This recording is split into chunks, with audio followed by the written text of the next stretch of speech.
Bonjour, dans cette vidéo, on va installer HMail Server, un serveur de courriel qui est gratuit, et on va valider l'installation par la suite. La première chose que je vais faire, c'est que je vais aller télécharger mon HMail. En fait, je pense que je l'ai déjà ici. Non, je ne l'ai pas. Je vais y aller. HMail Server, premier résultat ici, on va dans Download. Et le premier ici, Latest Version, on voit que c'est quand même assez vieux, mais ça va quand même nous permettre de faire nos essais. Ici, puis ça fonctionne encore bien. Je fais Run.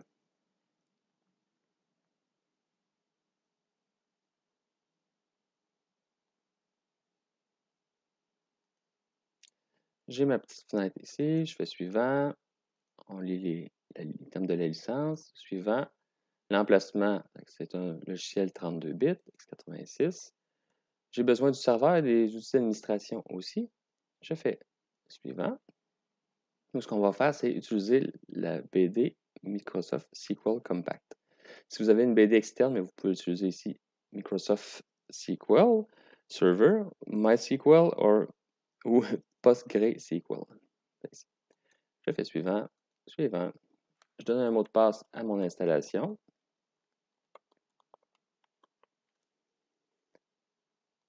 Suivant ici. Il y a des librairies qu'il faut que soient installées, donc on va les installer.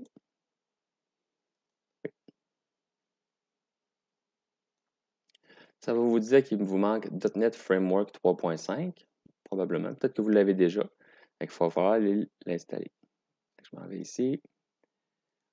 Gestion du serveur, Add Roles and Features. Le premier ici, suivant. Je choisis mon serveur, j'en ai seulement un. Et les rôles ici, j'ai pas besoin de ça. Moi, ce que je veux ici, c'est les features. Suivant. Et .NET Framework 3.5 Features 3.5. Je coche, je fais suivant et je fais l'installation. C'est terminé. Je peux fermer ici. On va aller voir mon installation. Je ferme ici.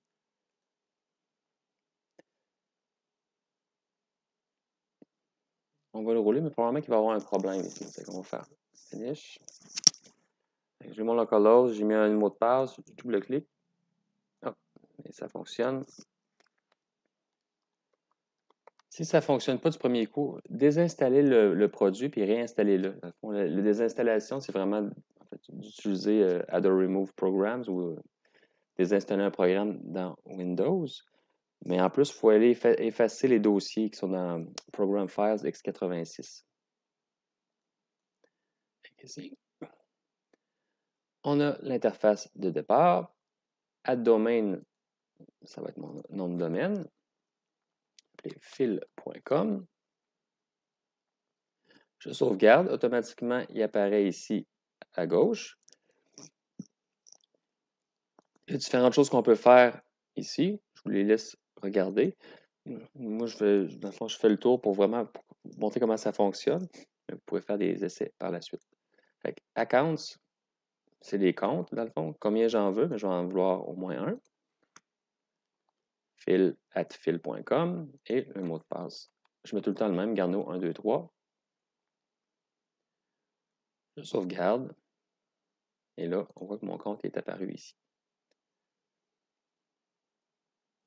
Je vais aller dans Status. On va voir ici que Current Status Action, Running, en fait, il est à Running. On voit aussi le type de base de données, Microsoft SQL Compact Edition, avec ça ici. Et ici, You haven't specified the public host name for this computer.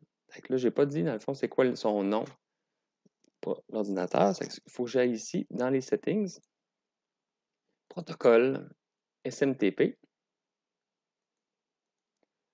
et je m'en vais dans Delivery of Email. Je vais marquer ici fil.com. Je vais écrire ici fil.com aussi. Remote host name, qui va, dans le fond, pour les envois de courriel. Je fais sauvegarder. On va aller voir ici le statut. Il n'y a plus d'erreur ici. No configuration warnings. J'en ai plus. Je vais quand même aller voir ici Utilities. J'ai un diagnostic en bas, je clique dessus et je vais le démarrer. Oups. Ça me donne les résultats suivants. Test outbound port, it was not possible to connect. Pourquoi? Parce que en ce moment, c'est mail.htmailserver.com. Nous, c'est pas ça, c'est fil.com en fait. Ici, c'est une des premières choses à régler. Oups. Et deuxième chose qui est à régler aussi, c'est, ben, en fait, c'est pas vraiment important dans notre cas, mais si on veut vraiment avoir une installation qui est solide, il faudrait faire des backups. Je pourrais aller ici, backup, et dire où ils vont s'en aller mes backups. Mes sauvegardes, en fait. Je m'en vais dans le document.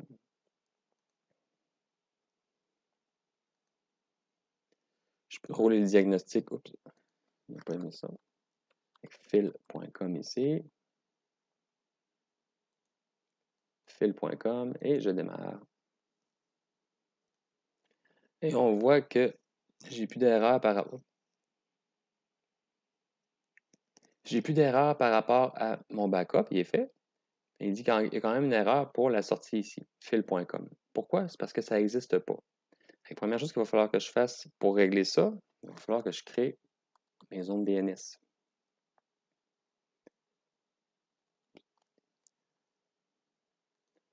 Donc, mon gestionnaire DNS, DNS Manager, on vient ici, je me crée une nouvelle zone. Zone primaire dans notre cas tout le temps. Ici, je vais l'appeler fil.com. Je fais suivant. L'information de la zone va être sauvegardée dans ce fichier-là. Ce n'est pas nécessairement important pour nous. On fait suivant. On laisse ça aussi comme ça. Et on fait finish. J'ai ma zone. Je rentre dedans. Première chose que je vais faire, mais je vais faire un record A. Ici. Ou 4A si je veux être en IPv6. Ici. On mettrait l'adresse IP de mon serveur, parce qu'on se souvient que dans le fond, les clients qui vont appeler ici, ils vont recevoir ça, puis ils vont essayer de se connecter à cette adresse-là qui va être sur leur propre machine. Mais dans mon cas ici, c'est juste pour faire des tests, puis mon adresse IP n'est pas fixe, je n'ai pas le goût de la changer tout le temps. Fait que je fais add host. On peut demander ici create associated pointer record. En fait, créer un enregistrement PTR qui est associé à ça. On va le faire. Ça ne sera pas vraiment utile dans notre cas, mais c'est une bonne pratique quand on a un serveur web, serveur de courriel, parce qu'il y a certains serveurs de courriel qui vont vérifier que dans le fond, ils reçoivent un courriel de philippe@philippe.com, mais ils vont vérifier est-ce qu'il vient vraiment du domaine fil.com ou c'est quelqu'un qui a essayé de manipuler, dans le fond, l'envoi puis qui vient d'ailleurs. En fait. Ils vont utiliser le record PTR pour faire une recherche inverse. Pause. C'est ici. Il est fait ici. Maintenant, c'est ce qu'on a besoin qui est nouveau, en fait, quand on commence à faire les serveurs courriels, c'est ça nous prend un record NX. New Mail Exchanger. Je le laisse comme ça ici, ça va être fil.com. Puis je veux que ça pointe vers où, mais je veux que ça pointe sur fil.com. Je fais OK. Et ce que ça va faire, c'est que quand quelqu'un va aller chercher le record MX pour fil.com, mais ça va dire c'est quoi? Mais c'est fil.com, il va remonter ici, il va aller sur le record A, il va dire 127.0.0.1. On se souvient, moi je teste en local, c'est pas grave que j'aille 127.0.0.1 ici, mais dans une vraie configuration, c'est pas ça qu'on veut, c'est vraiment l'adresse du serveur. Je redémarre le tout. Toutes les tâches, redémarrer.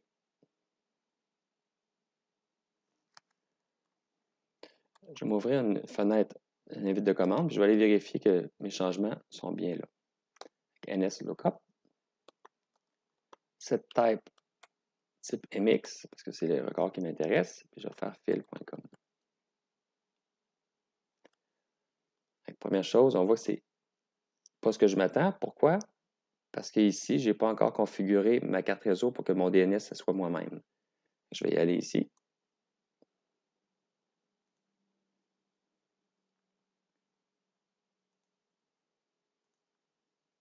Dans le fond, fil.com, il appartient déjà à quelqu'un d'autre. Moi, je ne peux pas nécessairement le configurer pour que les gens arrivent sur ma machine. On peut faire des tests en local. Dans le fond, sur mon DNS, c'est moi qui le contrôle, mais je ne peux pas forcer les clients à venir chercher l'information sur mon DNS. Fait qu'ici, use the following DNS server addresses.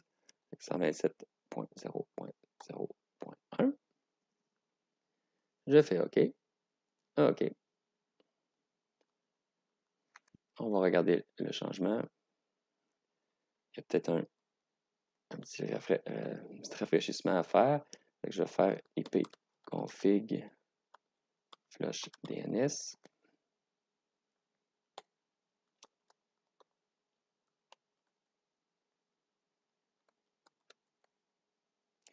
Là, j'ai mon information, j'ai mes deux records. Dans le fond, le record A, Internet adresse 127.0.1, puis on voit le record ici, MX. En ayant ça, je vais pouvoir commencer à vérifier. Je peux retourner ici, puis je peux refaire la vérification du diagnostic, voir si ça fonctionne mieux ici. Hop, tout fonctionne. Donc, on a déjà une bonne partie du travail de fait.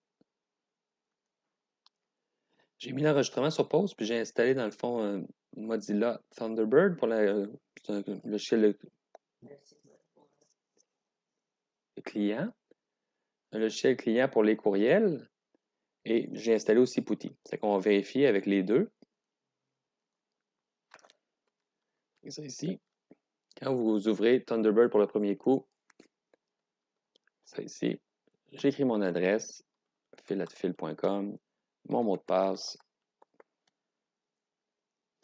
Je vais continuer. On voit qu'il est en train de travailler sur la configuration.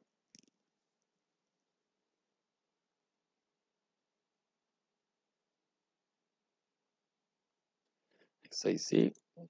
Il n'a pas réussi à le faire par lui-même, c'est qu'on va l'aider un petit peu. Je pense qu'il faut enlever les points en avant ici.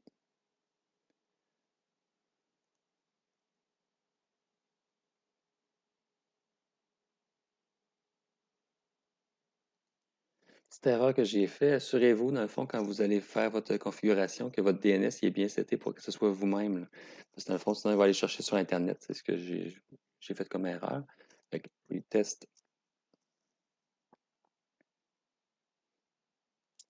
Ce que j'ai décidé de faire, c'est que j'ai annulé, puis j'ai recommencé. Dans le fond, j'ai créé ici un nouveau setup account email. Et j'ai mis mon information, puis il l'a trouvé tout seul. C'est juste que le premier coup, vu que mon DNS n'était pas correct, il est allé sur Internet pour essayer de voir s'il y avait une adresse fil@fil.com qui existait, ce qui n'était pas le cas. Fait IMAP ou POP3. Je fais ça ici. Donc, vous choisissez. Dans le TP, je demande POP3 ici. Je fais Done. Ça me dit que ce n'est pas sécurisé. Oui, parce qu'on n'a pas de certificat de sécurité, en fait. On n'est pas rendu là encore dans la session. Mais normalement, il faudrait, dans le fond, faudrait que vos courriels soient sécurisés, sinon ils vont passer en clair sur le fil, en fait, sur le réseau. Je fais Done. J'ai mon compte ici. Donc, je vais essayer d'envoyer un message. Write a new message. La première chose que je vais faire, je vais m'écrire à moi-même. Sinon, j'ai juste un compte. Allô?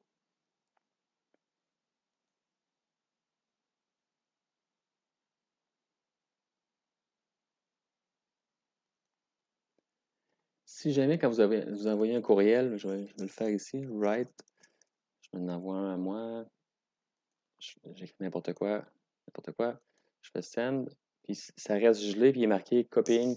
En fait, je suis en train de copier le courriel au dossier send. C'est une petite modification qu'il y a à faire dans la configuration. Là, moi, on voit que j'ai plus le problème, mais la touche Alt gauche de votre clavier, ça fait apparaître le menu en haut ici. Tools, outils, Account Settings.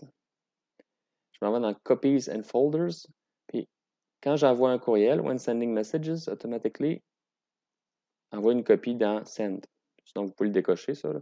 Sinon, on peut se créer un nouveau dossier. Puis moi, je l'ai dans le fond, Local Folders, ou ici, j'en ai un Send. Mais c'est moi qui l'ai créé ici, le dossier Send. Je fais OK. Donc, on voit que ça fonctionne. Je réussis à m'envoyer des courriels. Si vous allez après ça sur votre serveur, status, on peut voir différentes choses. On peut voir ici Processed Messages, c'est que j'ai envoyé 6 messages, le spam que j'ai eu, les virus qui ont été détectés, combien il y a eu de requêtes IMAP, dans le fond, pour aller chercher les courriels. Je peux faire du logging, de la journalisation si je veux aussi. Là, maintenant, on va faire avec Putty, dans le fond, faire vraiment montrer le protocole SMTP. Une fois que vous avez installé Putty, dans le fond, il va être dans un dossier qui s'appelle Putty, puis c'est vraiment celui qui s'appelle Putty ici. Si vous vous souvenez de Linux, le TTY, dans le fond, c'est quelque chose qu'on voyait dans le cours de Linux. J'ouvre ça ici.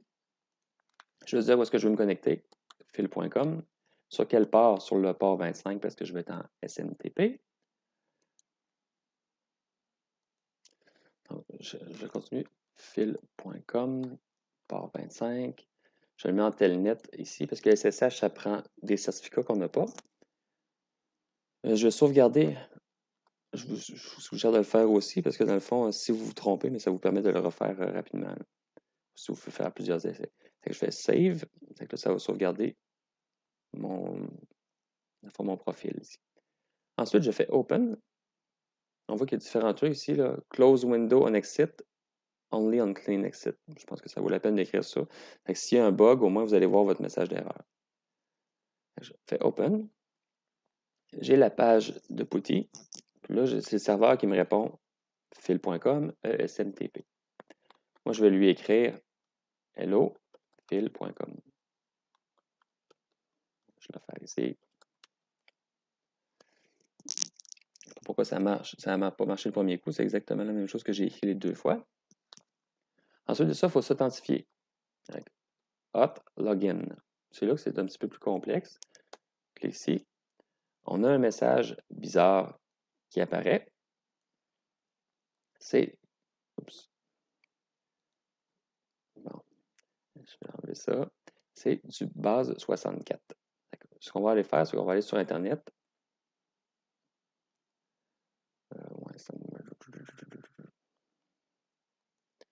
En fait, je vous encourage à le faire sur un autre ordinateur parce que pour l'instant, ma configuration est faite comme ça, mais je vais défaire ma configuration le temps d'aller sur Internet.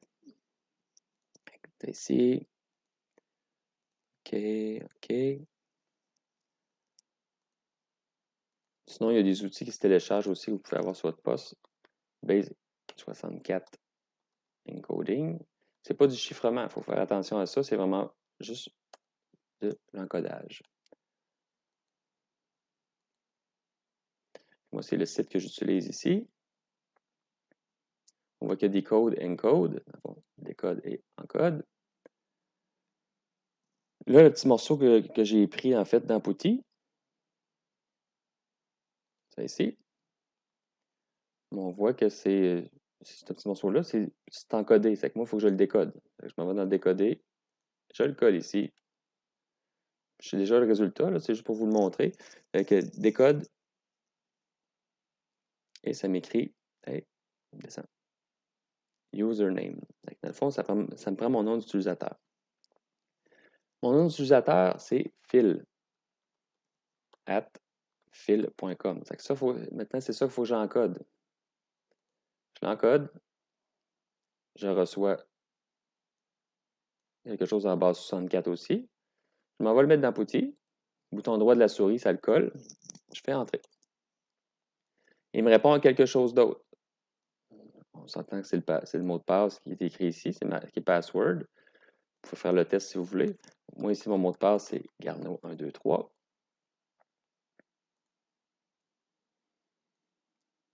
Je l'ai encodé aussi.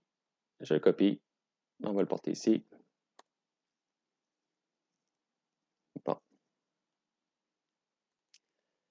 Je ne sais pas pourquoi ça n'a pas marché le premier coup. Peut-être que j'avais un espace de trop, mais j'ai fait les mêmes commandes, en fait, vous pouvez voir ici. Et là, je suis authentifié. Pour la suite, je vous laisse expérimenter. C'est d'envoyer un courriel. En fait, là, vous avez dans le PowerPoint, dans la présentation que Lison a fait, vous avez toutes les commandes à faire. J'ai juste fait le début parce que c'est ça qui est le plus complexe, en fait, l'histoire de base 64. Mais le reste, vous les avez. Fait que vous créez, dans le fond, faut dire à qui je l'envoie, de qui, c'est quoi le corps du message, ainsi de suite. Bonne chance pour la suite.